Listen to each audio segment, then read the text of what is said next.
what's going on YouTube? It's your boy Swisher coming back at you. You know what I'm saying? Yeah. After doing a little bit, more research or whatnot, man. I actually will admit, when I'm wrong.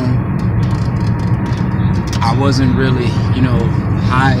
I wasn't high on Tremaine Johnson, because there is another Johnson on their team.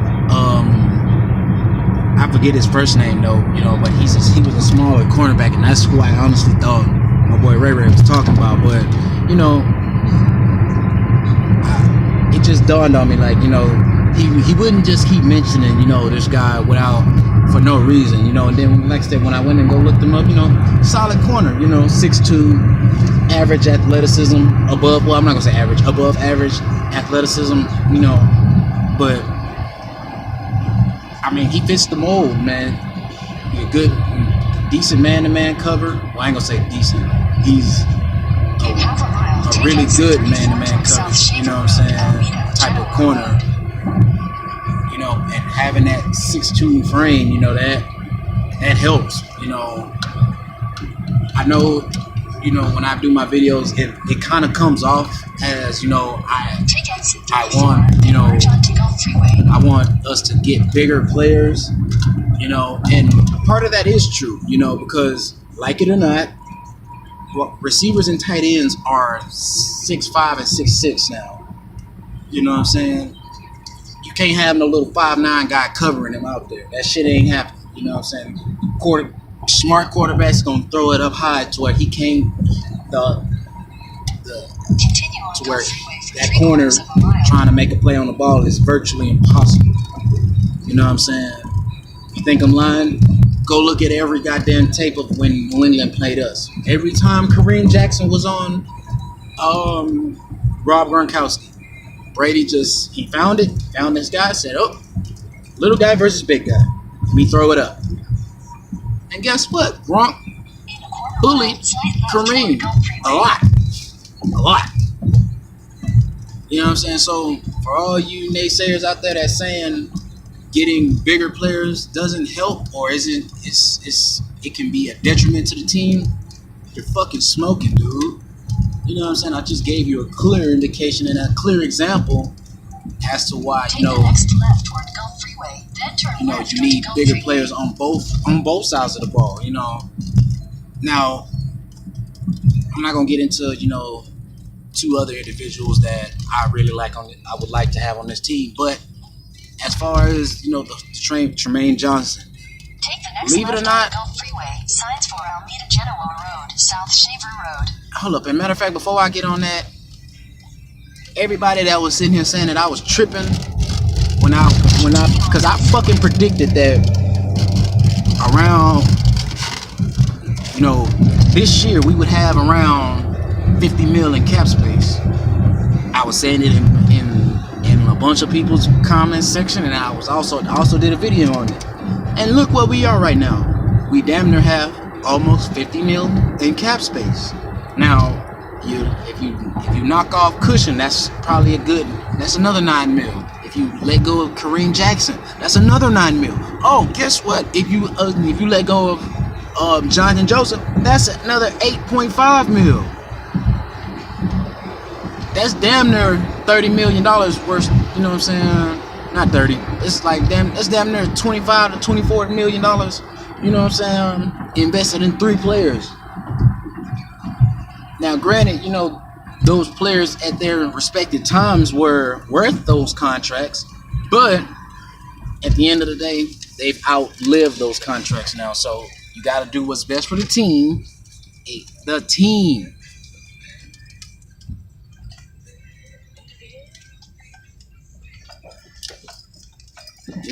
Like that shit just it's not acceptable, bro.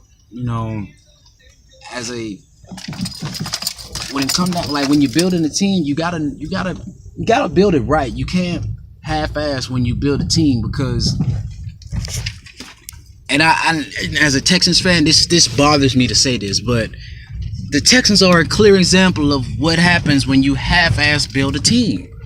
You know what I'm saying? And the reason why I say that, because instead of going and getting the obvious players at the obvious positions, Rick just completely went the other way. And I could even go to a GM that before he got here, Charlie Castley.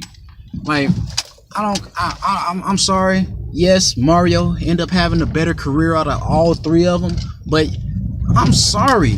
Looking at the way the NFL is set up and how the league was around 2005, 2006, Vince Young would have been the better pick. What he damn sure would have been the better pick. Because why? We needed a quarterback. Andre Johnson was still young and dominating the league. I mean, Andre made the NFL his bitch, literally back-to-back years with over 1,500 yards. You can't sit there and fucking tell me that if Vince Young was his quarterback, he probably would have had damn near 2,000 yards. Why? Because teams and defensive coordinators would have had to account for Vince's running ability. Hey, for all you assholes that want to call me a liar on that, look at what Deshaun Watson and his legs have brought to the team. You don't think we could have used that 5 or 6 years ago with a fresher, younger Andre Johnson? If you don't believe that, you smoking crack, bro. For real. And I'm not afraid to call anybody out on that shit. If you disagree, leave your name in the comment section below and I will call you out personally on it. You know what I'm saying? That's straight up, you know. But to get back to the whole point of I think you're on the line. You know, in my personal opinion, if Rick does listen to us, and you know, especially with those three names, those three cap names that, you know, and it's funny, I mentioned Cap, you know, those three guys, you know, if we can get rid of them financially, we'll be in a way better position to sign Tremaine Johnson to a good 4-year contract. Hell, we could sign Malcolm Butler to maybe a good 3-year deal. Shit, looking at it for what it is, I probably would take Eric Reed over Kenny Vaccaro just off of the fact that he has more of an athletic build to him, and then on top of that, he hits harder. You know what I'm saying?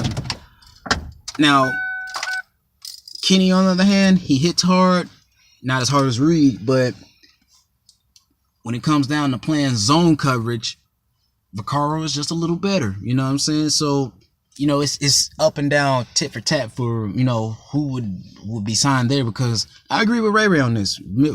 Gilchrist, he's an ascending free safety. You know what I'm saying? I don't know how the Jets end up letting him go, but, you know, like I said, productivity don't lie, and he's producing. You know, yeah, he takes poor angles at times, but I mean, hey, it is that happens sometimes, you know. But yeah, looking at it for what it is, I would definitely go Tremaine Johnson, Malcolm Butler, and probably, yeah, Eric Reed. And the only reason why I would still roll with Reed, because look at going into next year, Whitney won't be on IR next year, hopefully, knock on wood. JJ won't be on IR, knock on wood. And like I said, you have those two premier pass rushers coming back. Clowney is constantly getting better in run defense and in the pass defense, you know. But like I said, he's out there. He's the main guy now. So offensive lines and offensive line coaches are gonna game plan to neutralize him. You know what I'm saying? So yeah, we will need other guys to step up. Now, here's what I would do. You know, looking at what, and like I said, you gotta be willing to pull the trigger fast on these and try to pull a fast one on certain teams, because yeah, a team like New England, they took what's his, not Demetric Wise, damn it, that other linebacker. He's a Rivers, Derek Rivers. There we go. You know what I'm saying? When they took him, I was like, fuck, because that dude is he was gonna. I can guarantee you, he's gonna be a he's gonna be a steal. You know what I'm saying? He's gonna be a steal. And personally, looking at it for what it is right now, I'm never ever one of those type of people that would want to help New England, you know, in any form or fashion. But that kid is the truth. And looking at it for what we have right now, and you know, guys like Brendan Scarlett and whatnot, I'll take Derek Rivers over him any day. You know what I'm saying? Yeah, you would want him to, you know, be in full participation, and you know, and you would want him to have recovered from that injury, that season-ending injury. You know what I'm saying? But like I said, for what it is, if New England is like, if I'm Rick, I'm playing the PR battle with, not PR, but I'm playing the whole game with Bill Belichick, and I'm saying, look, this dude been hurt.